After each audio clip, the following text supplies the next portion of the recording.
Okay, that's Okay, I have to do got it here, yeah. Graham. Welcome to the Dare to Know podcast. Well, wonderful to be here. Thank you very much for inviting me. Yeah, no, thank you so much for being here. So let me just start off by asking you, how did you, as a philosopher, get pulled into writing, an important book about the climate crisis? Okay, actually, I have to go back. There's a simple answer that's also the answer to the question of how I got into philosophy in the first place. And it's massive doses of psychedelics. Because this was the late 60s, I left home, I went to university, and through those, the world appeared totally different to me. Sort of very nature mystical stuff, William Blake, seeing a world in a grain of sand and so on. And I thought, well, this is odd because this seems more real than it's very different from the world I'm used to, and it seems a lot more real somehow, and especially the natural world, of course. And so I had that gave me a feeling for the natural world that I didn't have growing up in Glasgow in a rather big industrial city, and that stayed with me. And then when I went to California in 1970. There was the beginnings of environmental movements and so on. And on the one hand, the natural world was beautiful, was majestic, was wonderful to be on the coast and have the Sierra Nevada and so on, the mountains. But on the other hand, it was also clear even then that it was being destroyed. And that some people were getting very rich by destroying the natural world. And so that made me think in my teaching and in my research, I could be looking into the environmental issues and so on. And then, of course, climate change came along. I think it was in the 80s when James Hansen gave that report to the US Congress.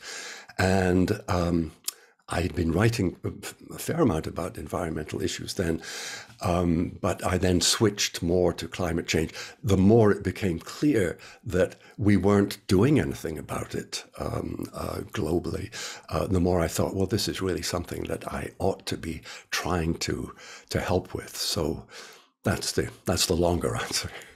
Yeah, no, that's great. And also it looked to me, right, like from sort of your philosophical background, right, that you not just have sort of like, your expertise in Western sort of philosophies, right, but also Eastern philosophies. Like, did that sort of help you engage with this project? It did very much, actually, yes, because, when I was wondering what was going on in the world when a different reality had been exposed to me, a number of people said, oh, well, philosophy could help, but especially Eastern philosophy. And so that started me looking into Indian and Tibetan Buddhism and so on. And then I spent 7 years in Berkeley as a graduate student, and that was a place where there was every religion known to the human race was represented there. And so there was plenty of opportunity to learn about these philosophies and religions, and also to practice. And I came to realize that the Asian traditions obviously they have a very different view of who we are in the natural world. And so I thought, well, especially looking at global warming, this is a global problem. It doesn't really make sense to try to think about it in terms of only Western philosophies. And we'll definitely cover that, later in the conversation. But maybe just starting right with the reality of global heating, and that's also where your book starts, right? So maybe you could just, run us through some of that reality, right? Like, what's some of the science we should look at, and what are some of the important events that you think would be helpful to sort of cover before we dive into sort of more of the philosophical topics. Yeah, okay. That is a huge topic, as you say, and I'll try to make it brief. I finished that book at the end of 2019, so the situation was not as grim then as it is now. And so I could say very briefly, I think the most important thing to have happened since then is the IPCC report, that Intergovernmental Panel on Climate Change. And quite frankly, it's terrifying. They say that even if we were to drastically, the most optimistic scenario for what we could do, drastically reduce carbon emissions starting tomorrow, then it's still so much, we've already pumped so much CO2, especially into the atmosphere, that the temperature will rise, they say, by mid-century to 1.6 degrees Celsius above pre-industrial times. And we're at 1.1 now, 1.1 above pre-industrial times. And if you look back to 2021 or look at the situation today, I mean, it was one of the worst years on record for environmental disasters. And so if a rise of 1.1 gives us this, then how bad do we want it to get?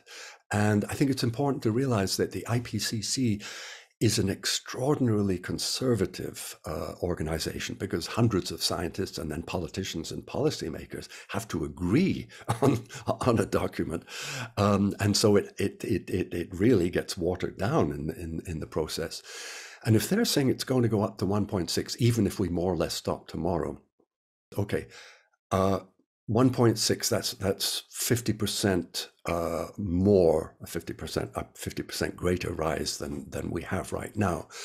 Now, the effects in complex systems like the Earth systems are not linear, but so there'd be a lot more than 50% worse. But imagine a year like 2021, and imagine it being 50% worse, just as a matter of course.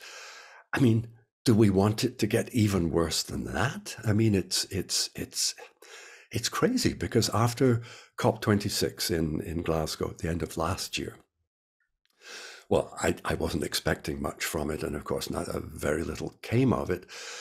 But you realize that we're our political leaders are impotent in the face of this problem. I mean, either they don't want to do anything because they're making a lot of money out of not doing anything, or they're unable to because of the way the system is set up. But I think of Nietzsche, you know, when he said, in individuals, insanity is relatively rare, but in groups, as soon as you get lots of people together in groups and nations and causes, he said, it's pretty much the rule.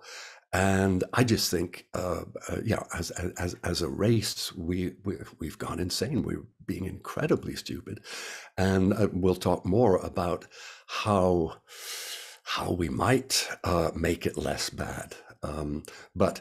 I think the short answer to the reality of global heating right now is that it's real, and it's going to get hotter by 50%.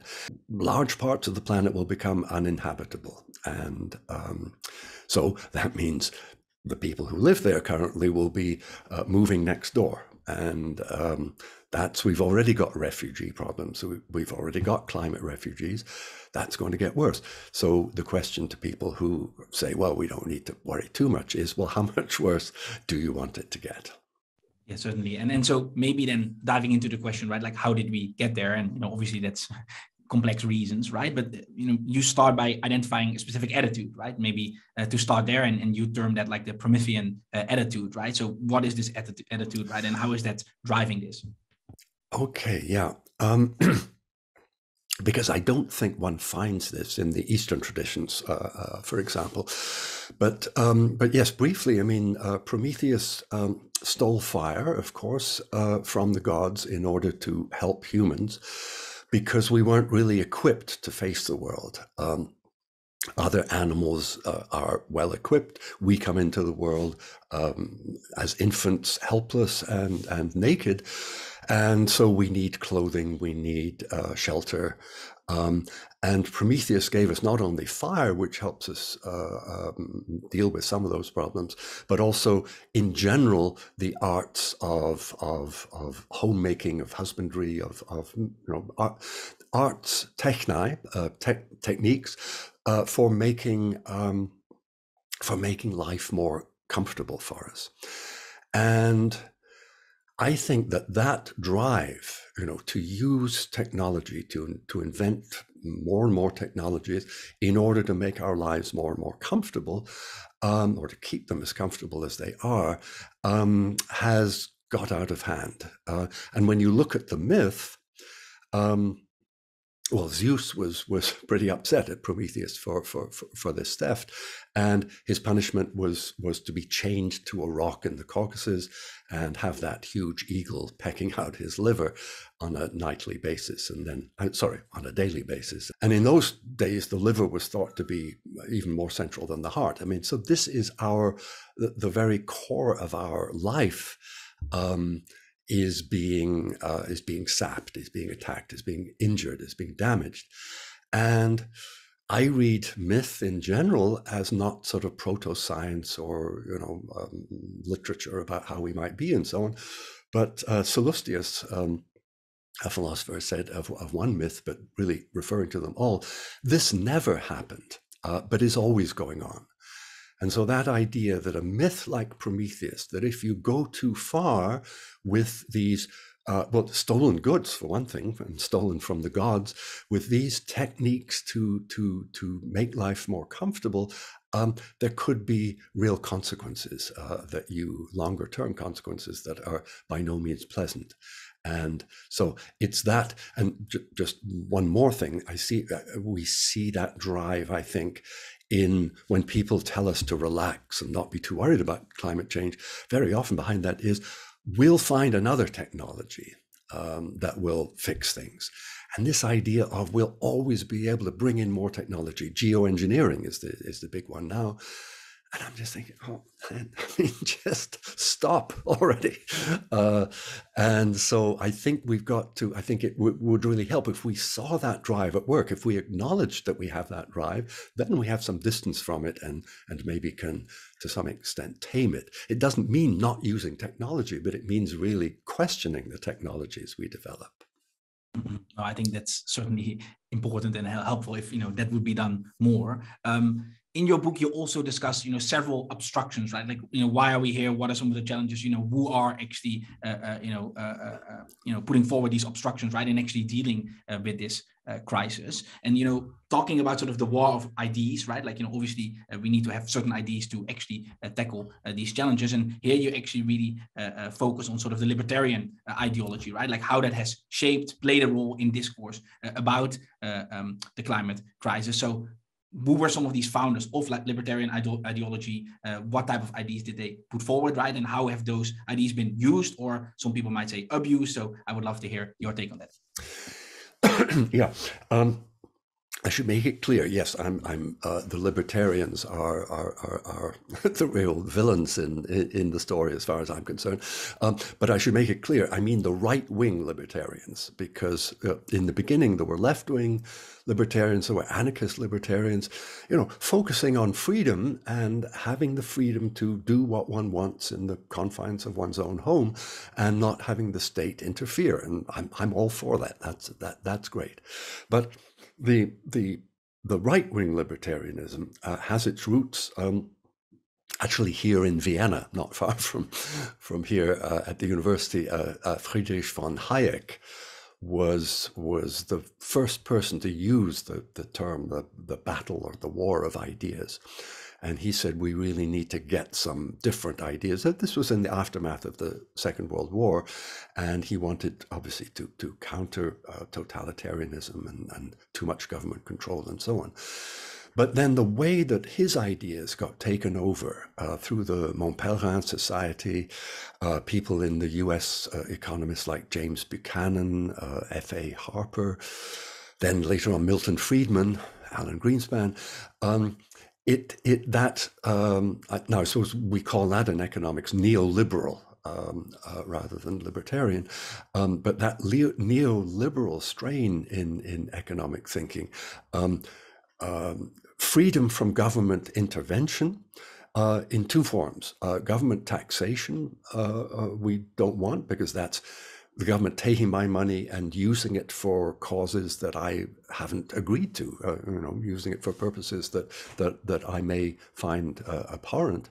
And secondly, government regulation, that the freedom of the free market has to be sacrosanct. And so we mustn't have government interfering with businesses and trying to keep them honest or trying to keep them from their activities from damaging the rest of us.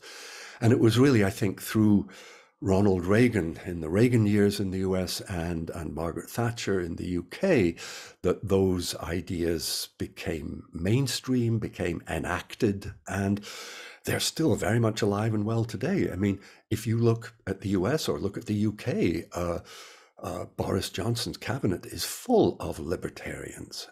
It's scary to think. I mean, I hope he won't last long, but whoever might take over could be worse, because that sort of thinking through the Institute of Economic Affairs in London, which was one of the first right-wing libertarian think tanks, is still going strong and advising these people.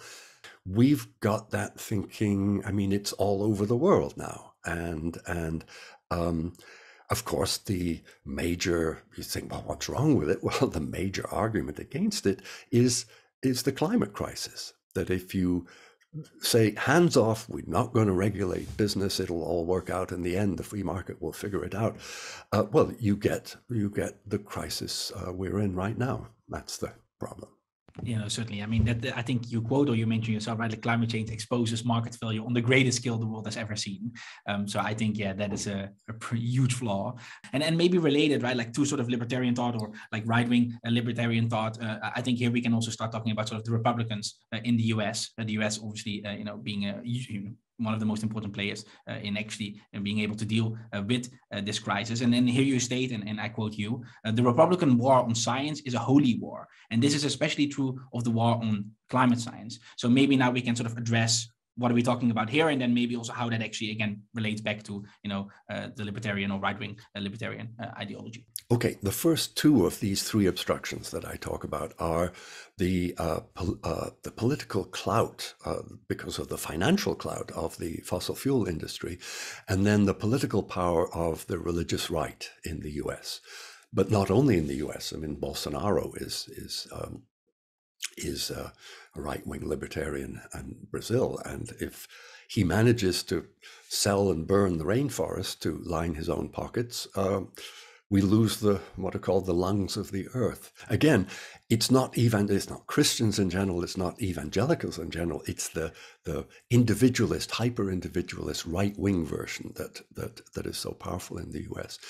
And that has meant that on the one hand, from the fossil fuel industries, enormous amounts of money have flowed into politics and continue to do so all over the world, where that affect policy, that in order to influence policy, in order to shield the fossil fuel industries. And at the same time, you have people like Senator James Inhofe in the US is the most glaring example, but quite a number of his colleagues too in Congress who have this belief that God controls the climate. And if God controls the climate, then nothing we human beings can do will affect it. And so it's a very convenient reading. It's a gross misreading, I think, of Christian theology, but it's a very convenient one because it means that, well, we don't need to do anything. And although they need to, these people have been chairs of key congressional committees on the environment and energy and so on. And they are obliged to listen to climate scientists. That's part of their job. But they say, yeah, we have to listen to them. They come in and they talk. But of course, we don't really pay any attention because nothing that climate scientists say is relevant to the situation if God controls the climate. So they're free to have those beliefs, but when they conduct policy on the basis of those beliefs, which involve totally ignoring the science, then obviously there's something very much wrong. And it could be very easily fixed by having a rule that doesn't sound to me that radical, which would say that if you're going to be on a congressional committee, you have to know something about the area that committee has jurisdiction over. You have to understand it. And these people, by that rule, would be disqualified. Certainly, I think that would be a reasonable ask. But you are also quick to point out, right, that like, this hyper individualism that's sort of situated in the US, but also across the world, I suppose, with regard to sort of this Christian interpretation, right, that is not the main interpretation at play. And especially when we look at religion more broadly, right, many of these religions are actually what you mentioned, community oriented, right? So not as a hyper individualist focus. So maybe as a broad question, right, like how should we look towards religion when we think about the climate crisis? What is the role of religion more broadly? Mm-hmm. I think that's a good question, because I think the religion has a great role to play, and for the most part, the world religions seem to me to be doing it. Perhaps not stepping up with as much power as they could. But I mean, Christianity, especially if you read the New Testament, it's a religion of love. It's a religion of community, compassion towards one's fellow human beings, and so on. Buddhism, the same way. And the world's religions have, or people have written, scholars especially have written a lot about how the world's religions and religious ideas can contribute to not only tackling the climate crisis, but environmental concerns more broadly. Another key idea that rather than focusing on those few passages in Genesis that talk about domination of nature and the human's high place because we're made in the image of God, rather focus on the fact that God found his creation good and very good, and then it got better as the 6 days went by, and therefore, and we're meant to be taking care of that. And if we mess it up and treat it disrespectfully, then we are definitely not in harmony with the teachings. And I think that Pope Francis, that encyclical now a few years back, Laudato Si, is a magnificent document. I mean, he sees it wonderfully. He reads scripture and brings out the passages that really need to be brought out in our current situation. And I was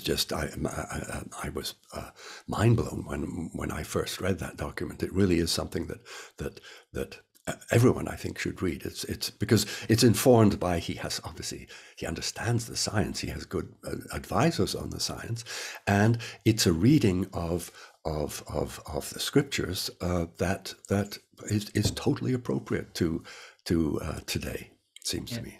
And it was also surprising to me, actually, when I read that work, that he also draws on other traditions, right? Not even just on Christianity. He's even, trying to sort of broaden the spectrum, right? That could be on board with, his message. So that was also surprising to me. Yes, he certainly is. And what was most surprising to me was his emphasis again and again on the interconnectedness of all things. His namesake, Saint Francis, was good on this, that as human beings, we're related. We're in the same family as trees, streams, animals, the moon. Those are the kind of ideas that I think would be really helpful and totally compatible with most Asian ideas about how the world works. Yeah, no, certainly. So now maybe this is a good point to sort of move to this interaction between, Eastern philosophies and Western philosophy. So again, like a very small quote from you. So, you state, how to think about the climate crisis necessarily raises the question of how to think about China, right? So how do you think about sort of this dialogue across cultures, across like ideological divide, right? As you mentioned, maybe thinking about political philosophy with regards to democracy, right? How do we, go over those type of boundaries and still have a useful and proper dialogue? Yeah, that's the big question, because I mean, my interest and in fact in working on the book, I was already invoking Chinese ideas and saying, look, if we just step out of our tradition, the tradition of individualism, the tradition of post-Cartesian ideas of we're separate and different from everything, that I think really got us into the climate crisis. The idea that we can manipulate the natural world as much as we want because it's other than we are. It's just dead molecules in motion, and we are ensouled. We have souls. That, of course, that gave us lots of wonderful technology, and the Promethean drive went into overdrive because we could just manipulate it as far as we want to make everything more and more comfortable for ourselves. And I think it's a good idea. Again, as I said before, we've got a global problem on our hands. Why try to solve it with the Western ideas only that got us into that problem in the first place? So then it became clear that without China's full cooperation, it's not going to work. As you say, the US is a huge player too, but I think eventually they might be brought round. But without China, it's not going to work. China is just too big an emitter. And then, of course, the question comes up. But what, you're going to deal with a dictator, Xi Jinping, a tyrant and oppressor and so on? Well, I mean, if you want to stay on the moral high ground and say we don't negotiate with dictators, well, okay, then we burn the planet. We have no choice. We have to work with the Chinese. And a few years after he came into power, he was quoting a lot more than any of his predecessors classical Chinese philosophy. He was saying socialism with Chinese characteristics has to be set back on our traditions, our ancient and venerable Chinese traditions. And well, of course, you never know, does he really mean it? But it was a very encouraging sign to me. And I thought if he would really follow through on these ideas, Confucian and Taoist ideas that he quoted, which were exactly the ones I've been discussing in my book, I thought, okay, here we have a way in. Because the reason, I mean, China gets more and more difficult to deal with, it's not all their fault, is that there's a tendency, and it's not only the Americans, but also the EU, to look down on China and say, listen, until you adopt liberal democracy, which is the only valid way of governing, we're not going to take you seriously. And until you shape up on human rights, we're not even going to talk to you. I think the you must adopt liberal democracy line doesn't work too well after, if you look at the face of liberal democracy in 2022. All over the world, there are democracies with pretty shabby people in charge, and democracies that simply aren't doing very well. The human rights thing too, there are ways that we can engage the Chinese on human rights by going through their Confucian ideas, which got into the UN Universal Declaration of Human Rights. There was a Chinese Confucian philosopher who was a big player in that. And we could start with those ideas that are in that document to say, okay, now we've got common ground. So we can have that conversation with the Chinese. We have to have it. But please, we have to stop being so arrogant and saying, look, we alone in the West had the scientific revolution. Chinese science was very advanced, sometimes more advanced than Western science, but it didn't connect with technology the way that Western science did. And then, of course, we had the Enlightenment that followed the scientific revolution. And so we know how to reason our way all the way up to the ascent to truth, and the truth, the way, the life. And you Chinese didn't have that. So you have to listen to us because we've got it down. We've got these universal ideas of the good and the beautiful and so on. Well, of course, the Chinese think these are just Western ideas. And so we really need to have a bit of intellectual humility, it seems to me, and appreciate. I mean, one can appreciate and respect the ideas, the philosophical ideas, especially from the Chinese tradition, without having to respect the regime that has been advocating them. and the actions of the regime, which have become more and more aggressive and repressive in the last 5 to 10 years. We can make that separation, and I think if we were to show even an awareness of their tradition, it would help. But if we were to say, actually, these ideas from your tradition are much more apposite and apt to our current situation, I think they would open up in ways that could amaze us.